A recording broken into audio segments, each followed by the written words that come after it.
BetOnline is the world's most trusted betting platform and your number one source for online betting.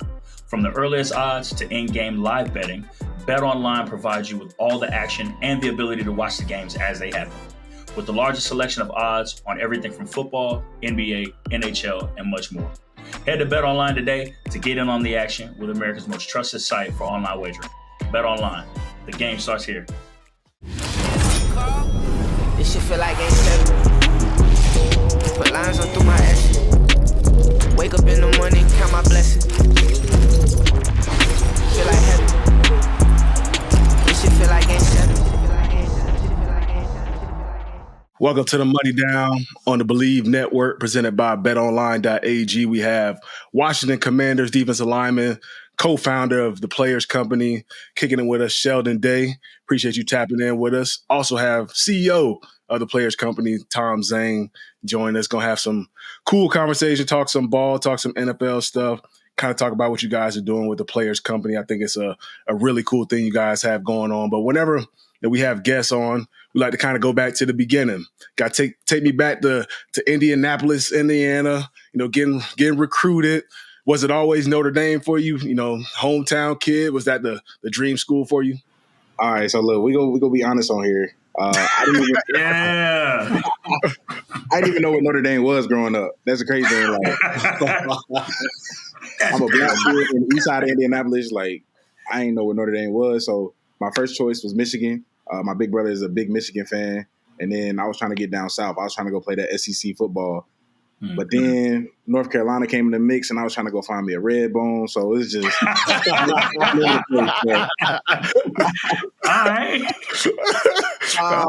But my mom ultimately told me a black man with a Notre Dame degree is powerful. So, I mean, she ended up making my decision for me. But, I mean, here we are, and I love my decision. I'm happy that she made it for me for sure.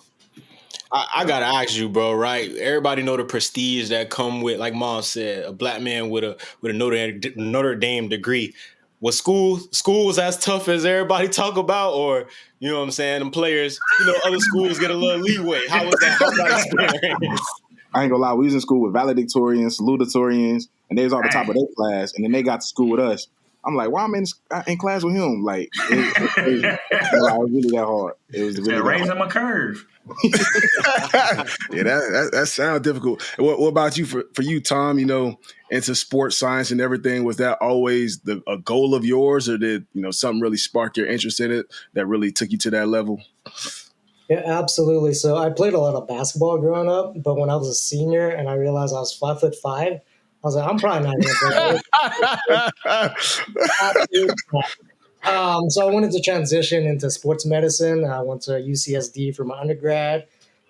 Great biochem program and all. So it's funny because I was one of those salutatorian kids.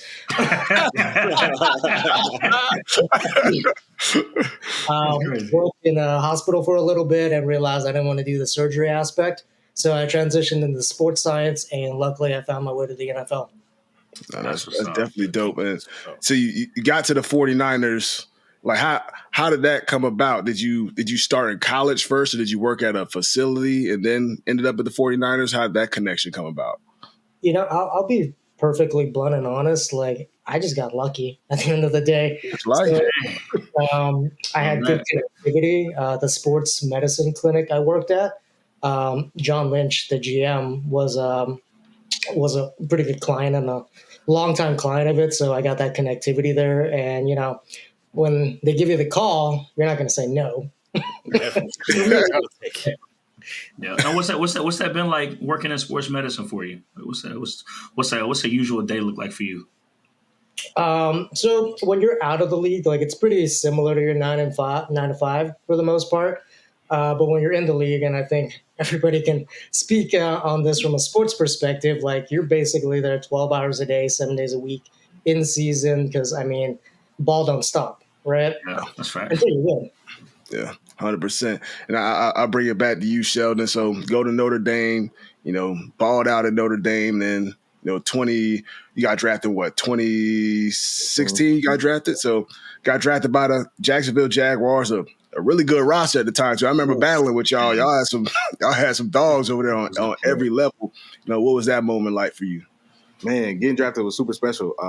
So I'm a 6'1", 285 defensive tackle, and it's like I wasn't supposed to make it to the league. It's like, oh man, like you undersized, you don't got a position.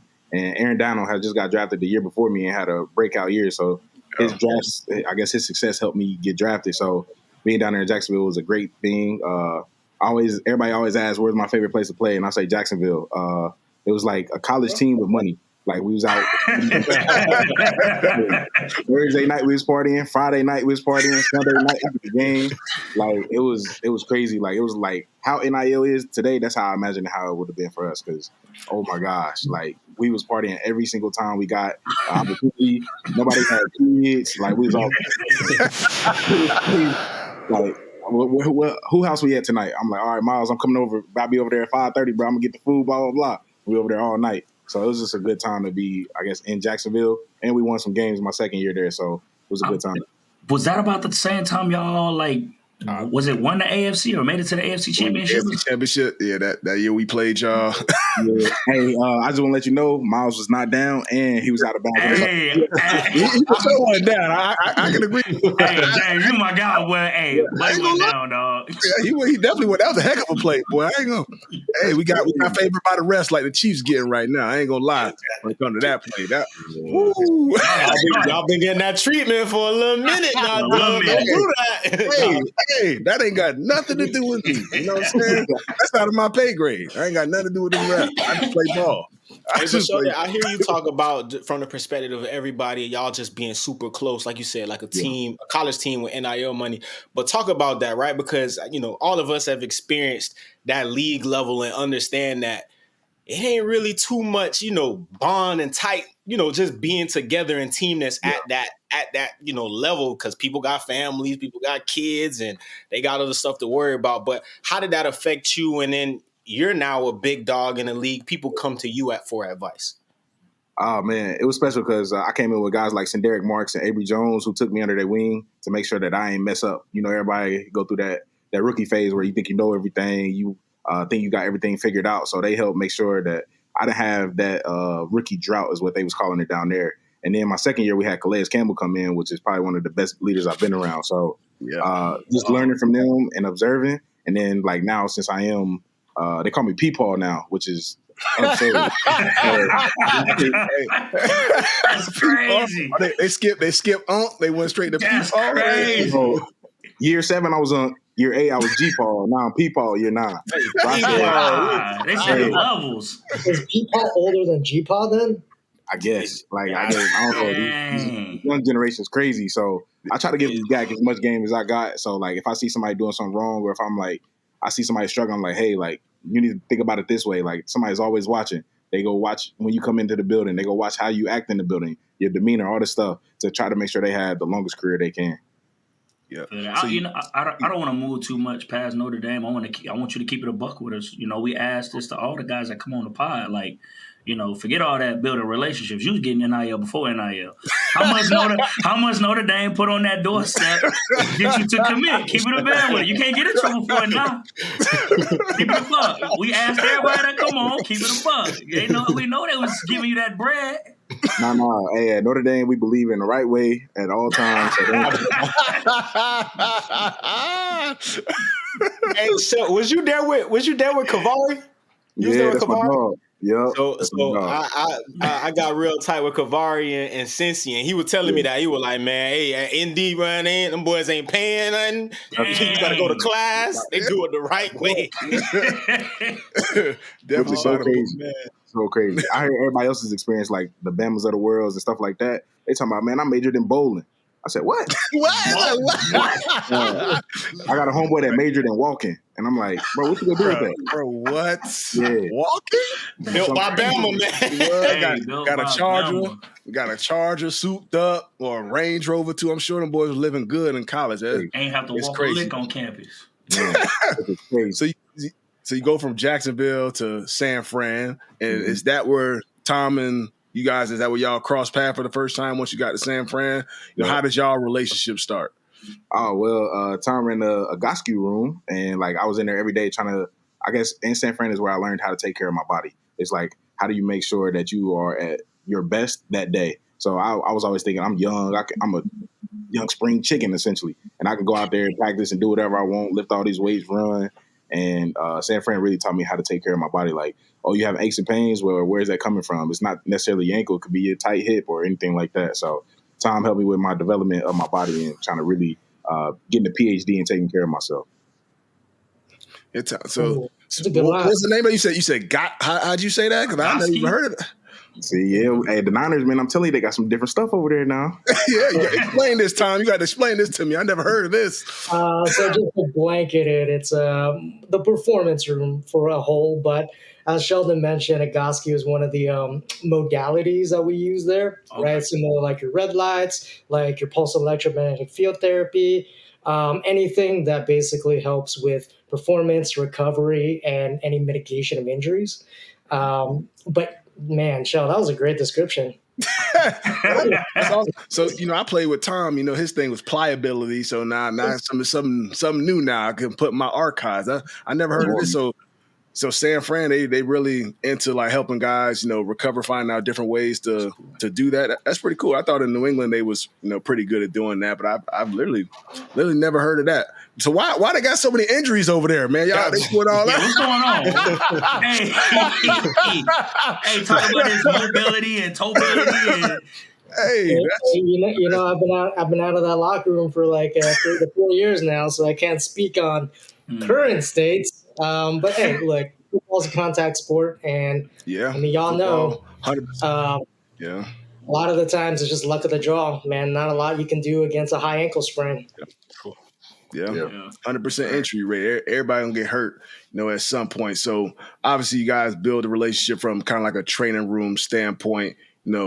What led you guys to starting this business together, the Players Company? How'd that all come about? Seems like you guys got a nice little team. So you got Richard Sherman. I see like Will Fuller, some pretty dope guys in there.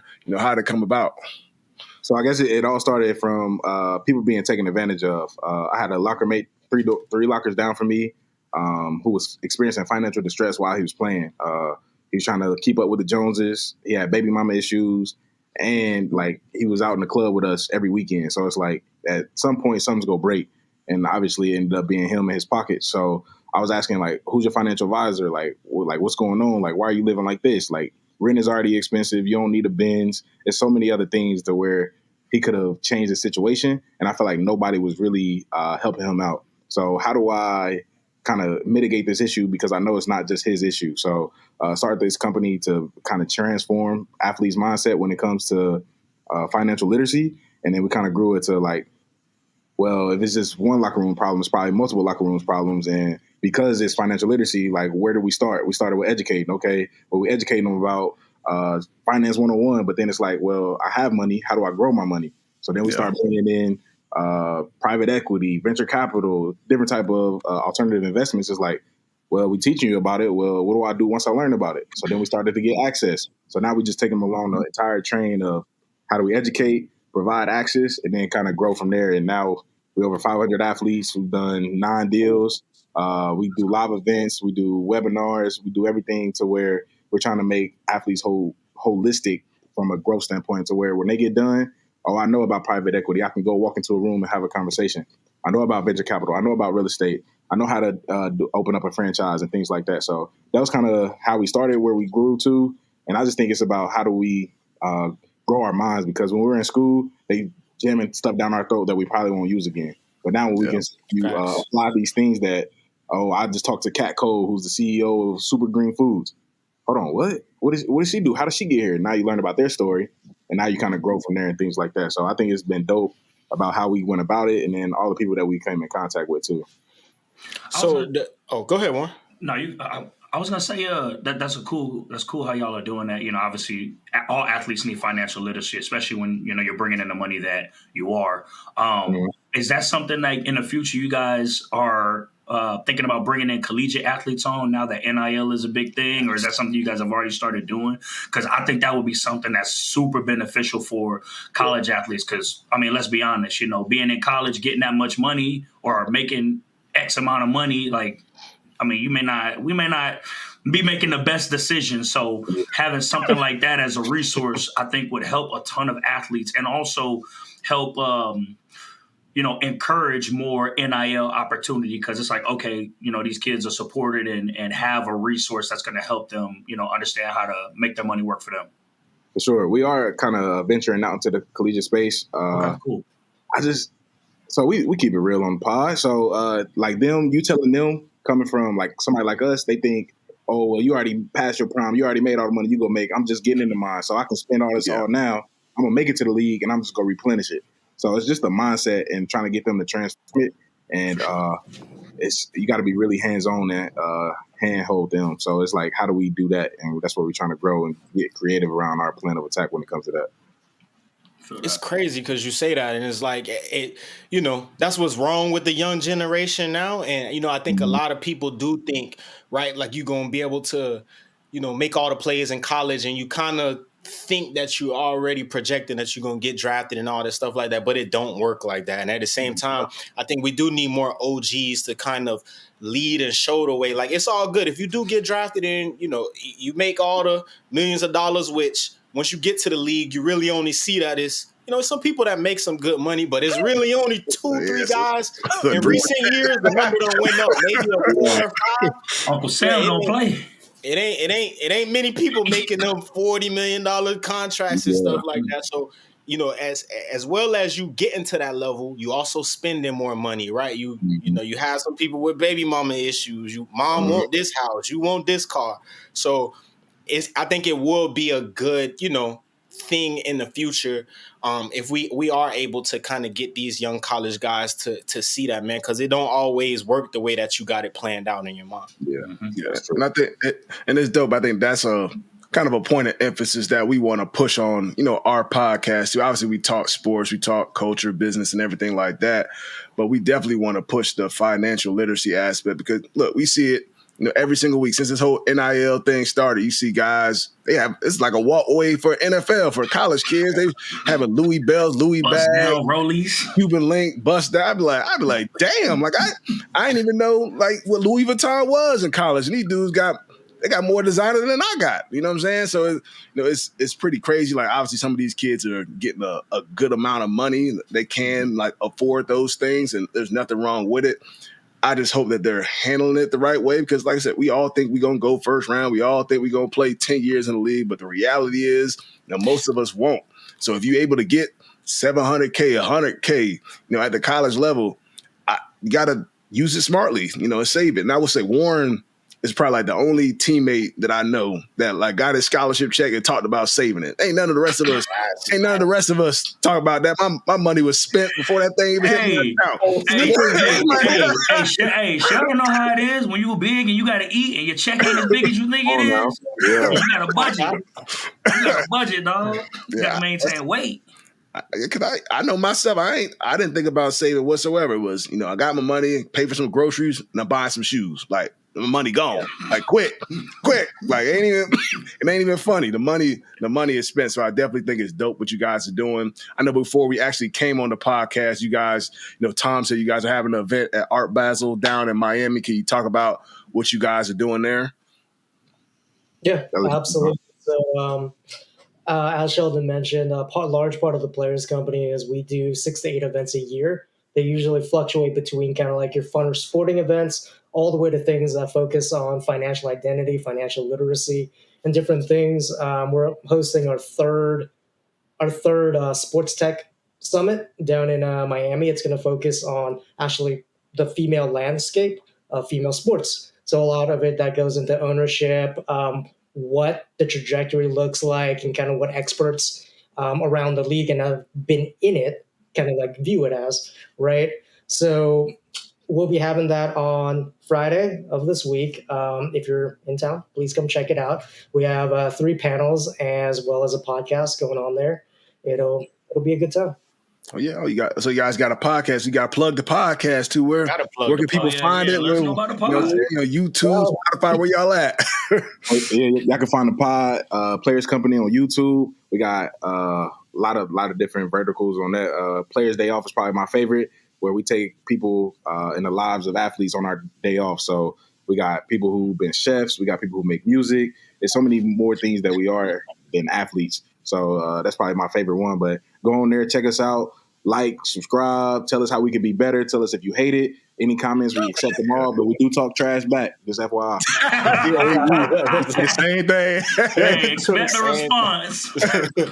So the name of the pod is called The Money Down, and obviously, you know, everybody's money down moment in life looks different apart from each other. Sheldon and Tom, can you give us just a scoop of your money down moment where you felt like, whether it was in football, Tom, you know, in school, where you had to go all in and you just had to kind of just figure out how you was going to get and accomplish the goal that you wanted in life and where you wanted to be?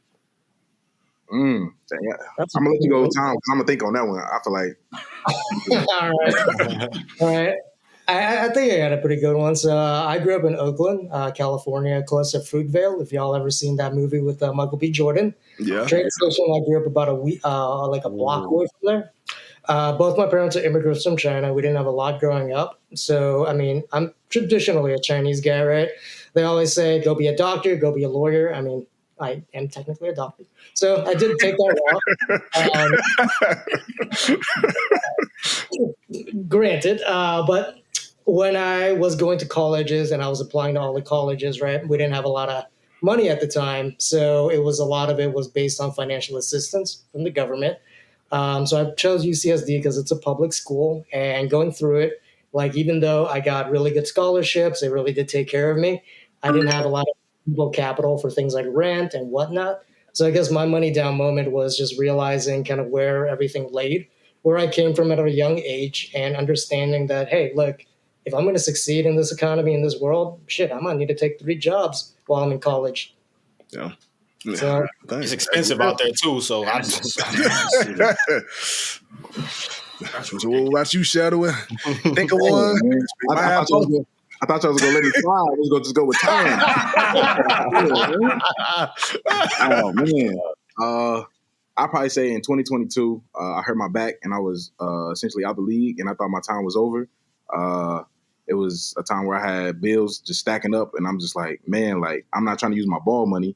How am I go make some money? So then I'm over here thinking about going to work for Amazon in the warehouse late night so I can still work out in the morning. I was over here like trying to finesse my situation to where like my ball money and my nest egg will never get touched. So it was 2022, had a wedding to pay for. I had business stuff to pay for. Like my life, like I'm thinking like, dang, ball's done. I'm not making another dollar from ball. And like my mindset just had to change. And then luckily I'm still playing, but like I went and got worked for a mentor for a little bit in the finance industry. I was working at the school. I was doing everything I could to make sure that I never touched my nest egg. And luckily it worked out for me. Yeah, kind of talk about that. Look, at some point, you know, football, you know, comes to an end for all of us, and now you're in a great position. Started a company, you know, while you're playing. Yeah. You know, did you always try and, you know, want to have that kind of situated before you was done, or did that just kind of come about based on the situation that you were in? It came just because me and Sherm had a great relationship. He had just did the body armor deal, and it went public that he made all this money by investing in a private company. And we had a conversation like, well, like, dang, like, how'd you even do that? And he's like, man, I got in because I knew this person and blah, blah, blah. And I'm just like, dang, like, if I'm asking him this question, how many people would ask him this question? And why don't we just start a company to where if you get presented an opportunity like that, now you can go make 10 extra money and stuff like that. So it kind of started around that. I never had any intention on starting this or the desire to. I thought I was going to make my money, put it in the bank account, and just sit on it for the rest of my life.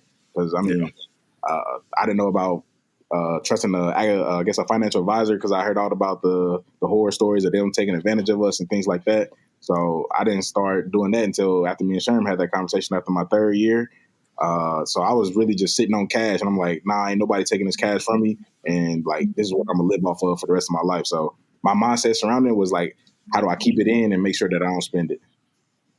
And I think that's something else that's super dope, you know, and I always appreciate it when I did have my little time in the league, is that a lot of the OGs and the guys that have made money, just how willing they are to kick game to younger people who want to learn and kind of know how they can set themselves up, you know, in the long run outside of ball. So shout out to Sherm for, you know, giving you an opportunity and helping you out. Like that is something that's so, I won't say underrated, but when you get a guy who, like yourself, that's willing to ask a question and learn, you always got to just give your kudos and your hats off to that. Because a lot of guys not thinking about that, right? A lot of guys thinking about how they could blow that check right now, and they don't see, they don't see that.